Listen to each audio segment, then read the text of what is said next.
તો આગાહીની વચ્ચે હવે દાહોદ જિલ્લામાં વાતાવરણમાં પલટો આવ્યો। દાહોદના સિંગવડના ગ્રામ્ય વિસ્તારોમાં આજે વહેલી સવારથી જ વરસાદી છાંટા પડ્યા છે। મચેલાઈ, કેશરપુર, ઢબુડી સહિતના વિસ્તારોમાં વરસાદથી ખેડૂતો ચિંતામાં મુકાયા છે।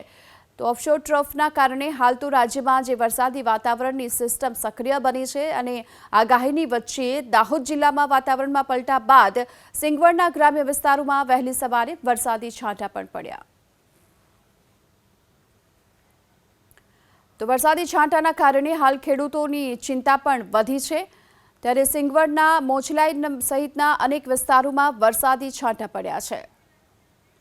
તો આ તરફ વાત મહીસાગર જિલ્લાની કરીએ। અહીં પણ સતત બીજા દિવસે વાદળછાયું વાતાવરણ જોવા મળી રહ્યું છે। લુણાવાડા સહિત જિલ્લાના અન્ય તાલુકામાં વાદળછાયું વાતાવરણ છે। જો માવઠું થાય તો ખેડૂતોને નુકસાનની ભીતિ જોવામાં આવી રહી છે।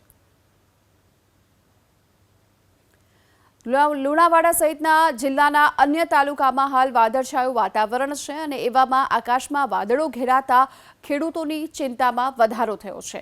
જોકે હવામાન વિભાગે હાલ માવઠાની આગાહી વ્યક્ત કરી છે। તો અમદાવાદ સહિત રાજ્યમાં સતત બીજા દિવસે ધુમ્મસભર્યું વાતાવરણ યથાવત છે। અરબી સમુદ્રમાં ભેજનું પ્રમાણ વધતા ઠંડીમાં ઘટાડો થયો છે।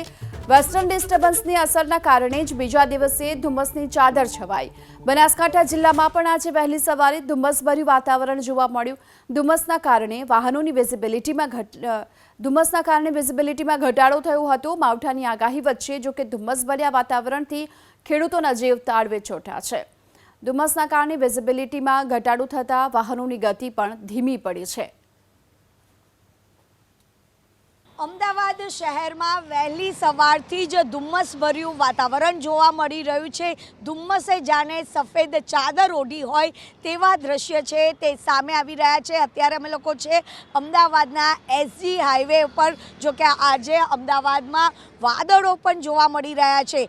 જો કે ગુજરાતમાં 26, 27 અને 28 ડિસેમ્બરે વરસાદની જે આગાહી છે તે આપવામાં આવી છે, કારણ કે અરબ સાગરમાં જે ટ્રફની રચના થઈ છે તેના કારણે વાતાવરણમાં જે પલટો છે તે આવ્યો છે અને અમદાવાદ શહેરમાં જાણે હિલ સ્ટેશન જેવું વાતાવરણ, જે ખુશનુમા વાતાવરણ બન્યું હોય તેવા દ્રશ્યો છે તે સામે આવી રહ્યા છે। ખાસ કરીને સૌરાષ્ટ્ર, કચ્છ, ઉત્તર ગુજરાત અને પૂર્વ ગુજરાતમાં આગામી 3 દિવસમાં વરસાદની જે આગાહી છે, હળવા વરસાદની જે આગાહી છે તે આપવામાં આવી રહી છે અને અરબી સમુદ્રમાંથી જે ભેજનું પ્રમાણ વધવાના કારણે રાજ્યના મોટાભાગના શહેરોમાં ધુમ્મસભર્યું જે વાતાવરણ છે તે જોવા મળી રહ્યું છે અને લોકો અત્યારે આ ખુશનુમા વાતાવરણનો જે આનંદ છે તે લઈ રહ્યા છે।